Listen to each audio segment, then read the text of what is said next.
Today's story is a skydiving disaster story. However, it does not go the way you think it will. And at the end of today's video, there is a very special call to action that is connected to the main story that I think many of you will be very excited to participate in. But no pressure. However, before we get into that story, if you're a fan of the strange, dark, and mysterious delivered in story format, then you've come to the right place because that's all we do, and we upload once a week. So, if that's of interest to you, please sneak in to the like button's house and swap out their cat for an identical looking cat. Also, please subscribe to our channel and turn on all notifications so you don't miss any of our weekly uploads. Okay, let's get into today's story.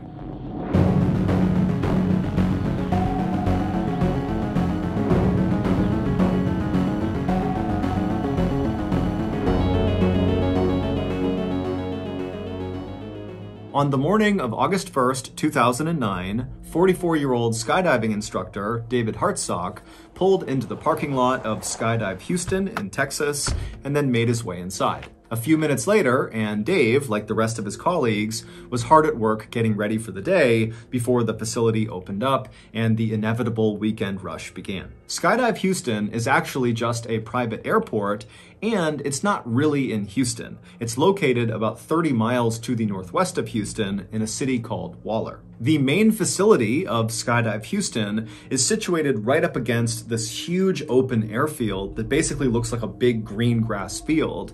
And the main facility itself is comprised of several large buildings, one of which is a huge hangar that contains the Super Twin Otter airplanes, which are the little aircraft that bring the skydivers up so they can jump out. Because Skydive Houston offers something called tandem jumping, it gets a lot of first-time jumpers. Tandem jumping is when a skydiving student attaches to the front of their instructor. Literally, they're buckled onto them, and then the two of them leap out of the plane together, with the student never detaching from the instructor. This method allows the student to just kind of go along for the ride and have no responsibility, while the instructor who's attached to them does everything. They make sure they're both stable in the air, they're the ones that pull the ripcord to deploy the chute, they're the ones that land them safely on the ground. And so obviously, tandem jumping really appeals to first-time jumpers. Dave had finished his 3-year-long training course to become a certified skydiving instructor just a few months earlier. But even prior to going through this course, Dave was already a very experienced skydiver with over 800 jumps to his credit. And the reason he had so many jumps is because Dave loved skydiving. It had given his life a focus that really nothing else ever had. Dave had always been a kind of average guy. He lived in a very modest house in a suburb of Houston, and for much of his life, he had worked very normal blue-collar jobs, like he had been a cook at 2 different chain restaurants, he had managed a grocery store, and he also had worked at a soda bottling plant. Dave was divorced and had no kids, but he had a really good group of friends who liked to go to bars and go bowling and play darts. And while Dave was never really unhappy with the way his life was going, as he started to creep into his 40s, he couldn't help but think, I haven't really done anything big or important in my life. And so in 2004, not long after Dave got divorced, one of his good friends asked him if he wanted to go skydiving with him to celebrate that friend's 40th birthday. And Dave immediately thought to himself, this is it. This is a chance to do something big with my life.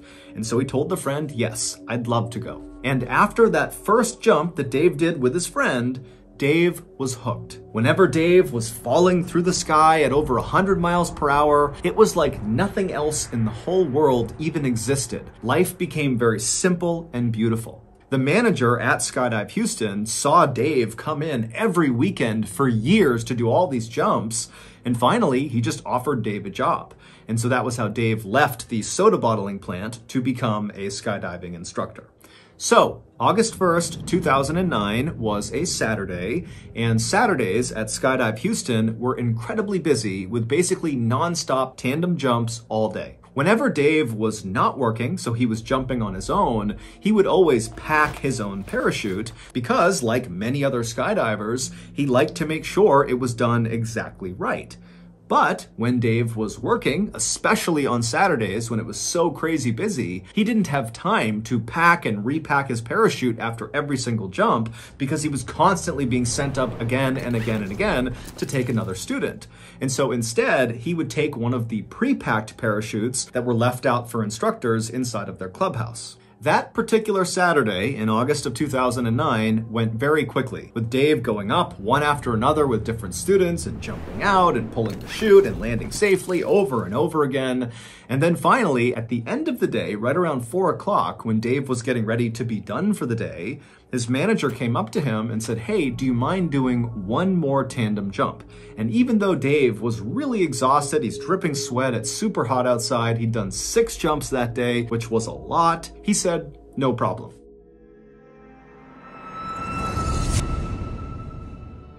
Well, it's that time of the year again, which means the big game is right around the corner. Right now, trillions of people are rushing to their local owleries to get their mitts on the perfect winged beast for their game day buffalo owl dip. Meanwhile, me and old Lung focus on what really counts on game day, and that's finger strength. Every day for the past 20 decades, me and Lungy have been waking up at 1 a.m. every day and putting our fingers through a grueling powerlifting routine so that on game day, when we fire up our gasoline-powered cell phones and load up our DraftKings Sportsbook app, as soon as we see the bets we like, our fingers are so jacked that when we tap on our screens, our fingers go through the phone. Now, does that ruin the phone? Yes. Is it worth it? I don't know, but it jacks us up.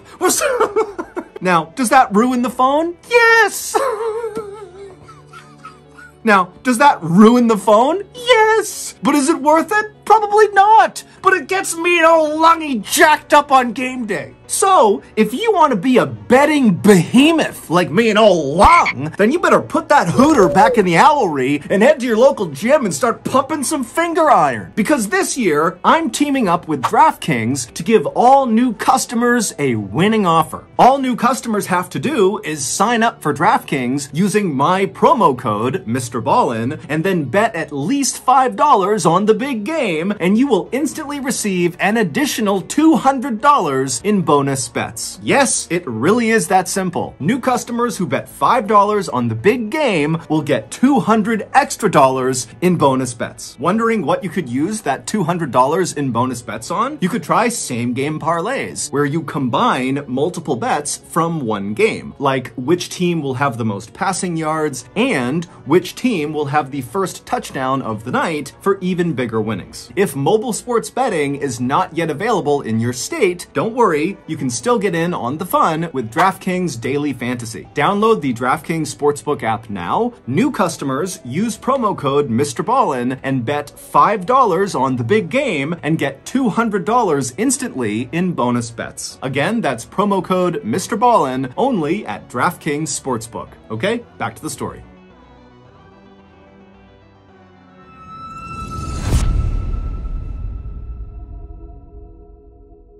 And so the manager introduced Dave to a short blonde woman who was visibly nervous named Shirley Dygert, who was there to celebrate her 54th birthday by skydiving for the first time. Her husband, her son, and her 3 grandkids were also there to watch her from the ground and take pictures, and her other son, who was celebrating his 30th birthday, he too was going skydiving.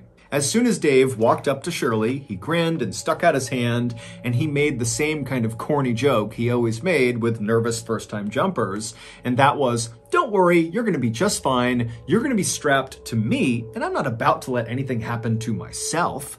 And so Shirley laughed, and she did seem like she was a little bit at ease, and so Dave patted her on the shoulder, and then he walked over and he grabbed one of the pre-packed parachutes off the wall. These chutes actually contained 2 parachutes inside of the backpack. There was the main chute, which typically is the only chute that gets deployed on a jump, and then there was the reserve chute, which is a little bit smaller and is not normally used unless there's some sort of emergency where the main chute fails. After every jump, because the main chute has been deployed, it gets repacked and stuffed back into the backpack. But the reserve chute, because it almost never gets deployed, just stays packed. And so Skydive Houston, like basically every other skydiving facility, has certified technicians come in periodically to test the reserve chutes inside of the bag to make sure they're still packed exactly right. After grabbing the pre-packed parachute off the wall, Dave walked back over to Shirley, who was now in the staging area putting on her flight suit. A flight suit is a single garment. It kind of looks like a big onesie for an adult. And so Dave walked over, he put the parachute down, he tugged and pulled on her flight suit to make sure it was good. And then after he was satisfied, he picked the parachute back up and he signaled to Shirley, as well as Shirley's son, who was also skydiving, to follow him.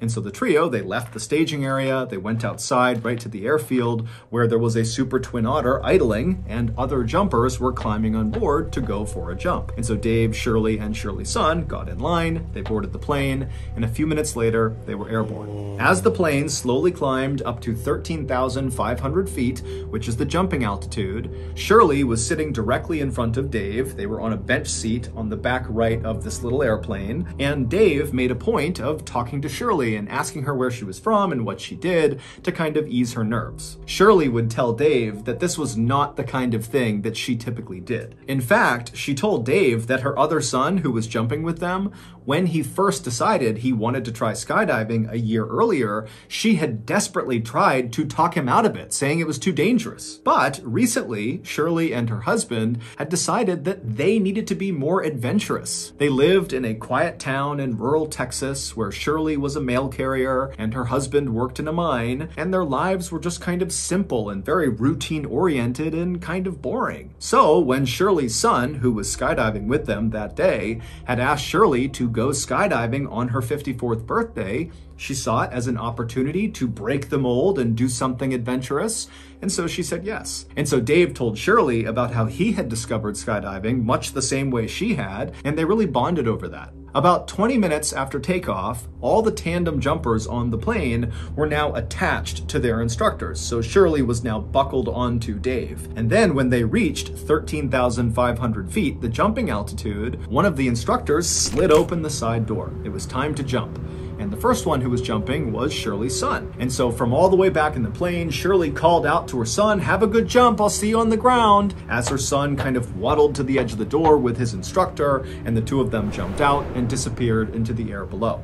Next up was Shirley. So Dave told Shirley very calmly to stand up, and so they did. They stood up right next to their bench, and then before they waddled towards the exit, Dave, for what felt like the millionth time, checked to make sure he really was securely fastened onto Shirley, and then Dave tapped his ripcord right behind him, kind of like muscle memory, reminding himself where to go. He tapped his knife on his shoulder. He kind of just felt his equipment, and then feeling ready, he said, "Okay, Shirley, let's go." And then the two of them kind of waddled their way towards the front of the plane where that door was slid wide open, and then they turned, so Shirley's feet were right on the edge, basically looking out into the sky right outside. And so it's really loud, it's very windy, and Dave is right in Shirley's ear saying, "Okay, I'm gonna count to 3 and we're gonna jump." And then Dave reached forward, he pulled Shirley's head back so she was looking up because he didn't want her to look down when they leapt out, because for some people that will cause them to panic when they see the ground.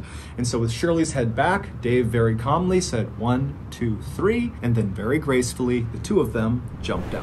From the moment you jump out of a plane at 13,500 feet until you touch the ground, it takes maybe 2 to 3 minutes with about 30 seconds to a minute of actual free fall. But that 2 to 3 minutes is so intense, it feels like it's 20 minutes long. And this was what Dave loved so much about skydiving, that intense presence you feel, that you're really in the moment. There's nothing else you can think about. It's just you careening through the sky towards the earth. It's incredible. Dave had actually had a number of close calls in his life. Like a few years earlier, he had been riding his motorcycle when somebody hit him in their car and he fractured his skull. And then not long after that accident, he was in another accident where he fractured his spine. And after each of those two accidents and a few others, the only thought in Dave's mind was, "Oh my goodness, I hope I can skydive again." And miraculously, he had been. He had made full recoveries and he was back to skydiving each time.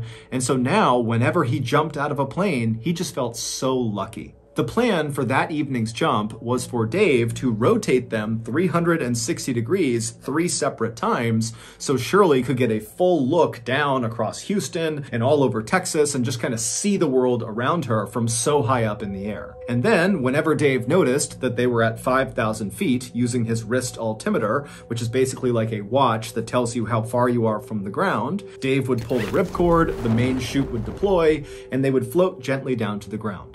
And at first, that is how this jump went. After they exited the plane, they stabilized in the proper horizontal position with Shirley in front, her stomach pointing toward the ground, and Dave obviously right behind her, controlling the skydive. And then after a few seconds, Dave slightly changed his body position and began rotating them 360 degrees so Shirley could look down and see all the highways and cars and barns and houses and the city off in the distance.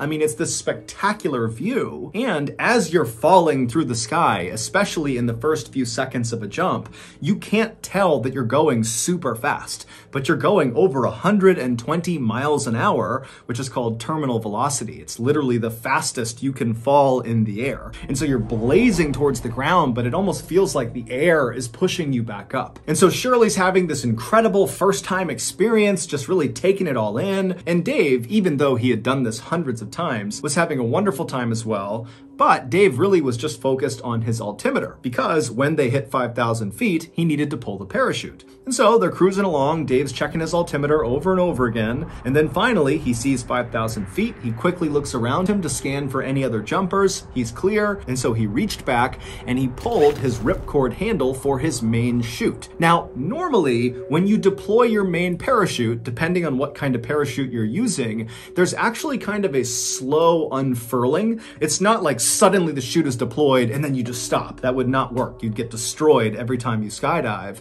So the way it's packed is it kind of unfurls slowly, and it's like a gradual slowing down. But after Dave has pulled the ripcord handle, there was an immediate yank of the parachute backpack up and away from him, and then from somewhere above him, he heard a loud popping sound. Now, Dave had jumped enough times to know that this was not normal. There was a problem, and he would be right. The main parachute had deployed out of the backpack, but it got tangled on the way out, and so it did not inflate at all, and so as a result, it was not slowing them down at all. But worse than that was this tangled up parachute was still attached to them, and it kind of became like a sail, and it turned Dave and Shirley onto their sides and began whipping them around in something called a death spiral, where literally you're just spinning so unbelievably fast that normally jumpers will actually lose consciousness. They're spinning so fast. But Dave, being a very experienced skydiver, he tried to stay calm. He tried to track his way out of this death spiral, which is when you put your arms and legs straight and try to go in a straight line through the air, but it didn't work. He just kept on spinning faster and faster, and at this point, Shirley, she's practically losing consciousness. She's yelling what's going on, and Dave is just trying to stay calm. He's still trying to get out of it, but he knows there's no way. But Dave remembers he has 2 knives, and so he decides he's gonna cut away this tangled main chute and then deploy his reserve chute, because you don't want to open your reserve directly into a tangled parachute. And so he reaches up, he's spinning, remember, he reaches up and he grabs the first knife. However, the lines of the tangled parachute had actually tangled on his shoulder strap where that first knife was, and so he literally couldn't get to the knife. And so now they're below 5,000 feet. They're at like 4,000, closing in on 3,000 feet. I mean, they're coming close to the ground here, and they don't have a canopy. But Dave, he stays calm.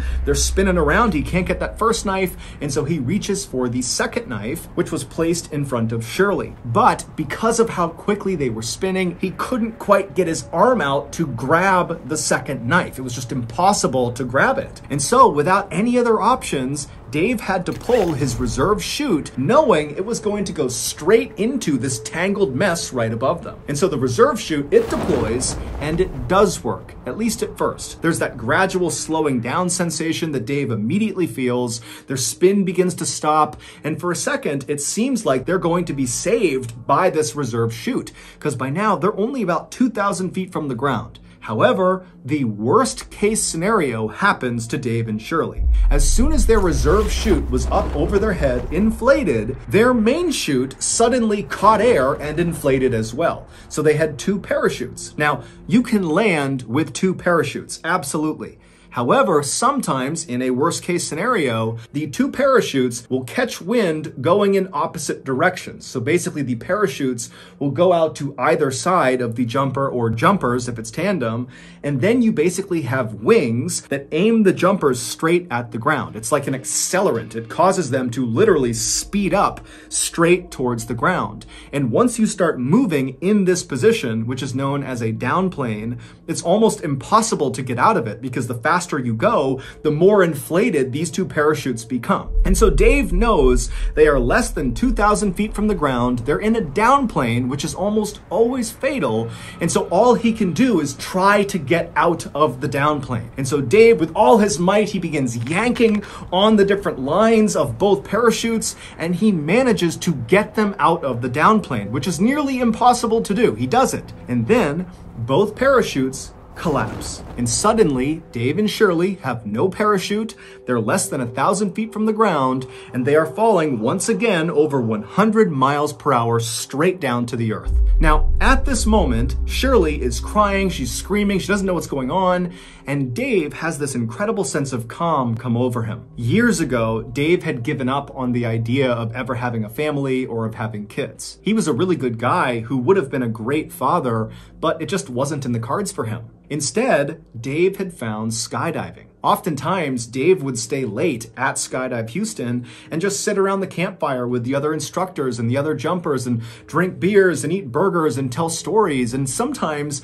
Dave would even sleep the night at Skydive Houston because he didn't want to go back home to his empty 3-bedroom house where all he wanted to do when he was there was go skydiving again. But now, literally staring down his own death, knowing that it's going to happen any second, the only thing he could think about was Shirley. He didn't care if he died. He felt like he had found his calling. If he died doing it, so be it.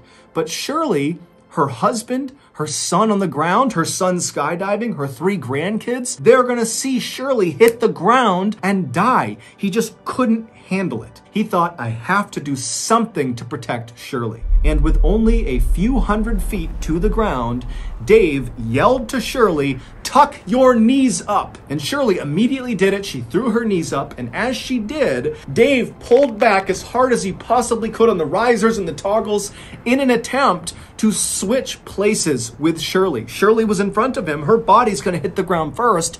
Dave flipped them around so that his back was gonna hit the ground first. He was going to sacrifice himself to maybe save Shirley. When they hit the ground, people a quarter mile away heard their impact. And when they hit the ground, all of Shirley's family saw it. Everybody saw it. They went running over to the crash site. And when they got there, there was this tangle of bodies and this parachute. And as they're staring at it, they watched one of the bodies move. It was Shirley. She was alive. After paramedics arrived, they cut her off of Dave's body and they rushed her to the hospital where she had serious injuries. She had several broken vertebrae and very significant internal injuries, but none of them were life-threatening. She would survive. However, 3 days after arriving in the hospital, Shirley got devastating news. Dave had been rushed to the hospital as well right after Shirley had, but he finally had succumbed to his injuries and passed away. Dave's last-ditch maneuver had worked. He had saved Shirley's life at the cost of his own.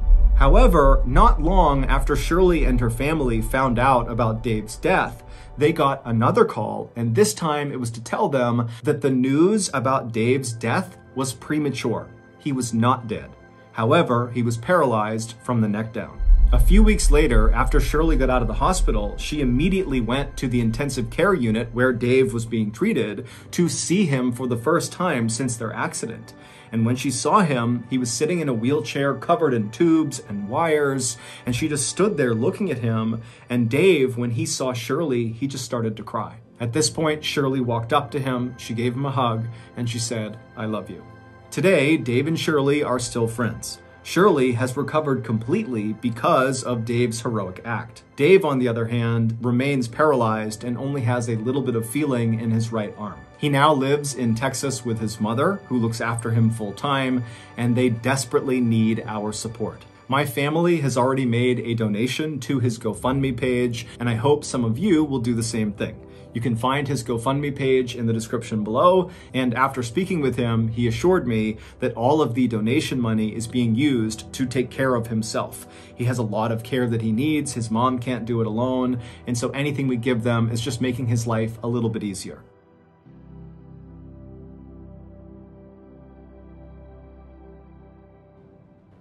I always tell my oldest daughter to do things that scare her, because oftentimes those are the things we actually want to do the most. And so today I'm going to live up to what I always tell my kid to do, because today I'm announcing my first ever live storytelling show. Doing a live event has always been so interesting to me, but it's actually just kind of terrified me, and so I gotta do it. It's going to be a digital live experience on February 16th, so roughly 2 weeks from now, and because it's so close to Valentine's Day, we decided to call this show the Ballen's Day Show. And this 1 hour long show will just be me at my desk with no script, telling you crazy, strange, dark, and mysterious stories in real time. If this first show goes really well and people enjoy it and they want more of it, then I think there's a real chance we transition to a full-scale tour where maybe I could be telling live stories in campgrounds or in locations where some of these stories have taken place. We don't know yet,